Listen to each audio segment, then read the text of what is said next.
Bonjour chers frères et sœurs, bonjour les éléphants. À l'encadrement technique et aux joueurs, je suis très fier de vous les gars, très content de votre amélioration et de votre évolution pendant ce tournoi. Je vous fais cette vidéo de soutien, je vous dis merci pour tout le plaisir que vous donnez au peuple ivoirien et aussi à nous vos fans. Parce qu'en tant qu'ex-joueur aujourd'hui, je suis un fan comme les autres. Et je tiens à vous dire merci, très fier de votre évolution. Et aussi un peu dessus, parce que malheureusement, pour une raison d'obligation, je ne pourrais pas être là avec vous physiquement, mais je serai avec vous dans l'esprit et en prière. Vous apporter toute ma force possible pour que cette canne et ce trophée restent au pays. Et je tiens vraiment à vous féliciter pour tout le parcours. Très difficile, très périlleux, mais à la fin, qui donne des sourires à tout le monde, aux fans, au peuple et aussi à nous. Merci beaucoup les gars. Je vous souhaite, comme on le dit, merde. Bonne chance pour dimanche.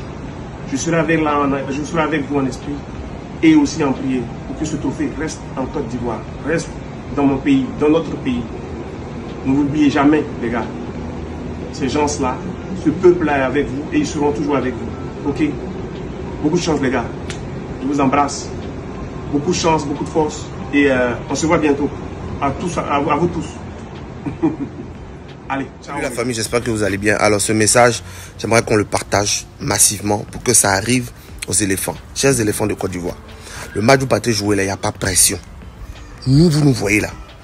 On va même pas vous demander des comptes ou des quoi que ce soit. Il n'y a pas de pression. Jouez le cœur seulement. Le reste là, c'est Dieu qui a décidé.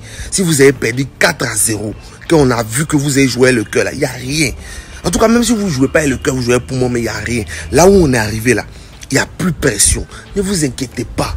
Nous les supporters là, on est déjà contents, on est déjà satisfaits. Notre canne là, on a commencé, on a terminé. Les billets sont finis. Les villages cannes ont eu un peu les jetons. Les activités ont marché. C'est tout ce qu'on souhaitait. On voulait être dans la fête jusqu'à la fin. Vous nous avez permis d'être à la fête jusqu'à la fin. Ceux qui disent que vous valez rien, vous n'avez rien produit, c'est la chance qui a fait que vous êtes en finale là. Dites-leur que on a gagné 3 matchs dans cette Coupe d'Afrique des Nations là. 3 matchs. Sur le terrain, il sait que vous allez tout faire. Dieu va décider du reste. Si la victoire reste ici, on part. Si ça part, ça part. Mais ne vous mettez aucune pression pour dire les Ivoiriens vont casser nos maisons. On ne va rien faire. On va sauf que vous applaudit. Félicitations pour ce beau parcours. Et puis on vous souhaite bonne chance. Que Dieu vous protège. Bravo les gars. Bravo pour la victoire. Bravo pour cette performance. Mais je voulais souligner quelque chose. Faye, merci. Tu connais. C'est ça qui est la vérité. Guy Demel, tu connais, c'est ça qui est la vérité. Merci aux dirigeants de vous avoir fait confiance. C'est tout ce qu'on attend. La confiance. Mettre les moyens à disposition. La compétence. Le potentiel. Il y a ça. C'est de ça qu'il s'agit. Bravo. Bravo. Bonne continuation. Au suivant. Plein de messages d'encouragement reçus par les éléphants de la part des hommes politiques, de la Fédération ivoirienne de football, des hommes des médias, des artistes ou bien des anciens footballeurs. Ce qu'il faut dire, c'est qu'aujourd'hui, c'est le jour J. C'est la grande finale de cette compétition africaine et que l'une d'entre ces deux équipes va essayer d'écrire l'histoire ce soir-là. Il va essayer de mettre une étoile à sa collection. Et qui avait même pensé que les éléphants de la Côte d'Ivoire pourraient arriver à la finale de cette compétition que eux-mêmes ils ont organisée, vu qu'ils ont fait un début très catastrophique. Voyant cela, il y avait des hommes qui avaient toujours la foi. Voyant l'effectif de l'équipe ivoirienne, voyant que tous ces joueurs ont personnellement des compétences, il y a Hassan Fo qui a pris l'exemple, qui disait que en 2016, le Portugal, pendant l'Euro en France, avait mal commencé la compétition. Mais en fin de compte, ils ont remporté cette compétition. Et il disait aussi que ça peut être la même chose pour la Côte d'Ivoire. Et il est parti très loin en disant que la finale serait entre la Côte d'Ivoire et le Nigeria. Est-ce une coïncidence? Pour mieux comprendre, je vous invite à regarder cette vidéo jusqu'à la fin. Alpha, vous êtes là. On est très content parce que c'est la dernière émission avant cette grande finale et il faut qu'on ait 2-3 choses à dire avec vous parce que finalement, les artistes, on l'a dit ici pour Siro, vous êtes des sortes de prophètes. Mais c'est fou quand même. Parce que là où tout le monde était dans la mouise, tout le monde était en train de se dire mais c'est mort, c'est fini, ne me parlez plus de ces éléphants. À Salfo, il nous fait des posts. pour nous dire, je vous donne rendez-vous le 11 février. Exactement. C'était quoi cette idée? Alors, Assalfo, bonsoir. Bonsoir, Christelle. Alors, vous avez été l'un des rares à garder le cap lorsqu'on a tous flanché. Oui, exactement. C'est venu d'où? C'est vrai qu'à la sortie du stade Ebimpe, avec le déluge qu'on a vu, hein, les 4 buts à 0. Oui, c'est ça. Tout le monde était affaissé. J'ai même dit que j'avais des pieds lourds sur les dalles. Et puis, juste avant d'arriver à la maison, j'apprends que le Ghana a fait match nul. Et du coup, le Ghana est en mauvaise position. Ça a tout changé dans votre tête. Ça change dans votre tête, Et j'ai eu des faits antécédents parce que ça m'a tout de suite rappelé l'Euro 2016 avec le Portugal. Qui avait fait que des matchs nuls en match de poule, qui avaient été très décriés au Portugal. Et qui, au finish, quand le Portugal a réussi à s'échapper de la poule, est allé jusqu'à remporter le trophée de Assalfo, avec votre permission, on va lire ce que vous avez écrit. En 2016, le Portugal avait fait un parcours en phase de poule aussi exécrable que celui de la Côte d'Ivoire et avait fini par remporter la Coupe d'Europe. Les éléphants seront champions d'Afrique. Ah, my God. Venez faire la capture de Et nous étions déjà le 23 janvier. Le 23 janvier. C'était le lendemain même de la défaite. Parce qu'il faut essayer de mettre ça en métaphore. Vous voyez quelqu'un qui somnole au volant. C'est cela. Quand cette personne se réveille auprès d'un ravin et qu'il voit qu'il a loupé la mort, cette personne ne dort plus au volant jusqu'à la maison. Exactement. Donc, les éléphants étaient dans cette dynamique. Et puis, c'est pas la première fois qu'une équipe perd. Même en 2014 au Brésil, le Brésil avait perdu 7-1 face à l'Allemagne. C'était une humiliation. C'est vrai que le Brésil n'a pas fait l'espoir de la Côte d'Ivoire d'aller plus loin. Mais en foot, tout peut arriver. Et moi, j'avais confiance à cette équipe-là. Et j'ai même prédit la finale, parce que peut-être que vous n'avez pas les captures. J'ai demandé. On a d'autres captures, hein. Voilà. Finale Côte d'Ivoire-Nigeria. Est-ce qu'il y aura de la place à Ebimpe? J'ai posé la question. Donc, c'est des choses. Je pense que vous êtes prophète. Vous n'avez pas ça. C'est une concurrence élysée, là. Vous savez, je vais faire appel à tout mon côté un peu rationnel quand même. Je me dis, est-ce que vous pensez que les joueurs ont vu vos postes, enfin? Parce que je me dis, à un moment, ils n'ont pas peut-être envie de vous décevoir, j'en sais rien. Mais je veux dire, est-ce que ça a joué sur l'état d'esprit de ces garçons quand ils ont vu un des leaders communautaires de notre pays écrire qu'ils vont aller en finale? Est-ce que ça joue tout ça? Oui, parce que c'est vrai que là, ils sont quand même enfermés quelque part. Où ils sont à huis clos, il ne faut pas les déranger. Il y a trop de pression. D'ailleurs, je ne comprends pas pourquoi on les rend visite à tout moment, parce que ça met un peu la pression. On en parlera. Voilà, ça peut foutre la pression. C'est clair. Mais à distance, quand ces joueurs-là voient et que nous qui sommes des leaders d'opinion, sur les postes et voilà, sont dans la même lignée que les encourageants utilisent. Hier, vous avez vu le petit, là, comment on appelle, Amani, qui rentre et qui fait un excellent match. Exactement. Et je publie sa photo et je lui dis, ah, ce petit-là aussi, c'est l'homme, hein, et qui voit qu'en moins de quelques heures, il y a 100 000 likes. Lui, ça lui donne le courage de faire mieux au prochain match. Donc, nous qui avons la chance d'être lus par ces enfants, d'être écoutés, d'être entendus par eux, parce qu'aujourd'hui, on les appelle pas trop, mais on sait qu'ils nous écoutent. Quand ils nous voient faire ça, ça leur donne le courage d'aller. On a Rifi quand même qui est ici, qui est un footballeur. Parlons de ce qu'Assalfo vient de dire, qui était un ancien footballeur. Le côté, ils sont enfermés dans leur bulle. Est-ce que ça finalement, ça compte? Parce qu'on s'est rendu compte, avant ces rencontres-là, ils ont été visités par les plus hautes autorités du pays. C'était comme si on venait voir s'ils étaient... Est-ce que, justement, le fait d'être dans la bulle, c'est quelque chose de très important à un haut niveau? Aujourd'hui, on n'a pas le choix d'être dans une petite bulle. Si on fait rentrer certaines personnes, ça devient vite n'importe quoi. Après, ils ont eu quand même une grosse force mentale. Parce qu'après le 4-0, honnêtement, faire ce qu'ils ont fait, c'est très très fort. Après, le coach a fait des changements, je pense, qui ont servi. Rentrer Gradel, c'est un choix fort. Aujourd'hui, je pense qu'il a bien fait. Changement de coach, ça crée aussi un électrochoc. Où aujourd'hui, l'électrochoc dans le football, c'est comme...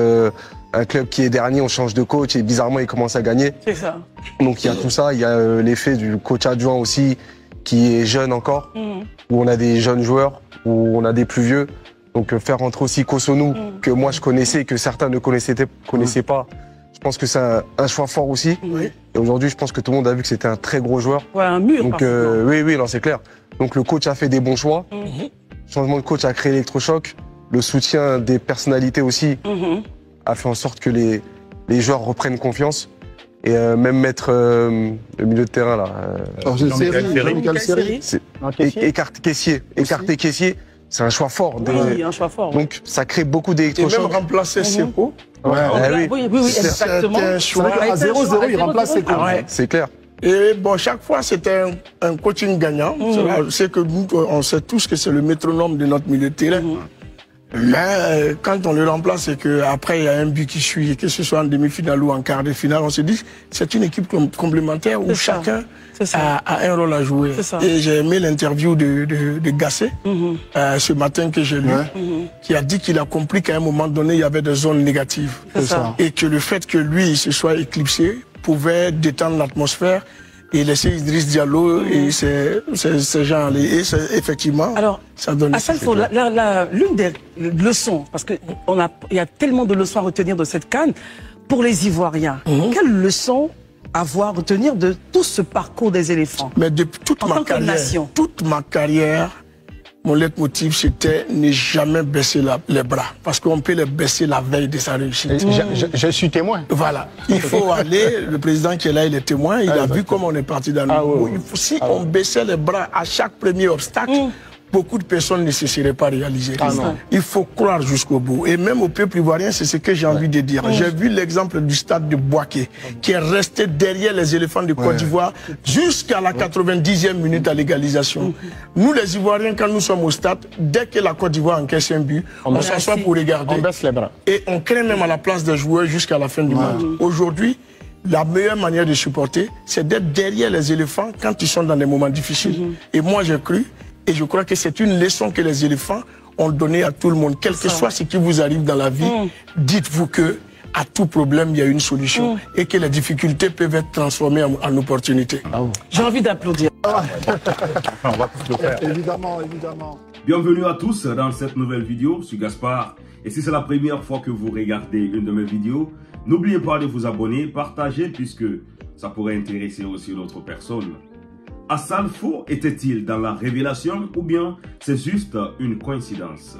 Voyant que la Côte d'Ivoire avait très mal commencé cette compétition, on se rappelle quand ils avaient perdu leur match contre la Guinée équatoriale où presque toute la population ivoirienne s'était levée en train de dire et d'exprimer leur mécontentement concernant cette performance, concernant cette équipe, jusqu'à ce que l'entraîneur a même été cherché.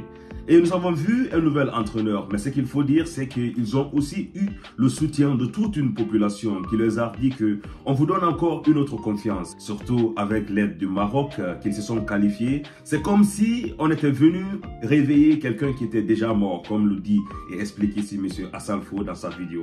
Et une personne qui a déjà frôlé la mort n'a plus peur de mourir et va se donner corps et âme. Et quand nous voyons ici ces tactiques menées par l'entraîneur, parce qu'on ne va pas arrêter de dire les éloges de M. Hermès Faye, mais quand on parle aussi d'Hermès Faye, il faut aussi ajouter son adjoint qui est Guy Demel. Entre ces deux personnes, c'est juste la complémentarité et c'est des personnes qui ont déjà joué dans cette équipe nationale et qui connaissent aussi ce qui va avec cette équipe nationale. Ils connaissent non seulement la mentalité ivoirienne et ces jeunes ivoiriens et ils ont les mêmes objectifs parce qu'ils sont en train de se battre pour leur pays. En tout cas, ce qu'il faut retenir, c'est que voilà, on donne raison à M. Assalfo qui était dans la révélation et qui a même prédit les deux équipes qui allaient se rencontrer en finale.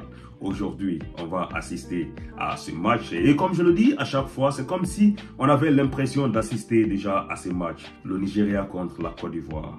Soit ce serait la confirmation pour le Nigeria de battre encore une deuxième fois la Côte d'Ivoire, ou bien ce serait une revanche prise par la Côte d'Ivoire en battant le Nigeria et en remportant cette compétition qu'eux-mêmes ils ont organisée.